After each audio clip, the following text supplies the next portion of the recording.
મિલકત સંબંધી ગુના આચરતા Gandhidham B division police station વિસ્તારના ઈસમને પૂર્વ કચ્છ લોકલ ક્રાઇમ બ્રાન્ચે હદપાર કરાવ્યો। પોલીસ મહાનિદેશક અને મુખ્ય પોલીસ અધિકારી વિકાસ સહાય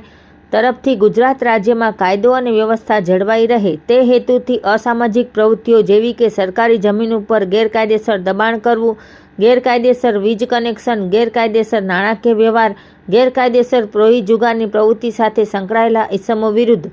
કડક કાર્યવાહી કરવા સૂચના આપેલ હોવાથી પોલીસ મહાનિરીક્ષક ચિરાગ કોરડિયા, સરહદી રેન્જ ભુજ તથા પૂર્વ કચ્છ પોલીસ અધિક્ષક સાગર બાગમાર તરફથી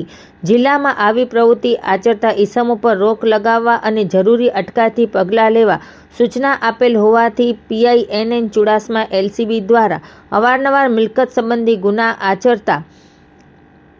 માથાભારે ઈસમ ઇમરાન ઉર્ફે ઇમલો ઇબ્રાહીમ વિરુદ્ધ હદપારી દરખાસ્ત તૈયાર કરવામાં આવી અને સબ ડિવિઝનલ મેજિસ્ટ્રેટ અંજાર દ્વારા હદપારી દરખાસ્ત મંજૂર રાખી કચ્છ જિલ્લો તથા કચ્છ જિલ્લાને અડીને આવેલ જિલ્લામાંથી હદપાર કરવા હુકમ કરવામાં આવ્યો છે, જેથી એલસીબી સ્ટાફ દ્વારા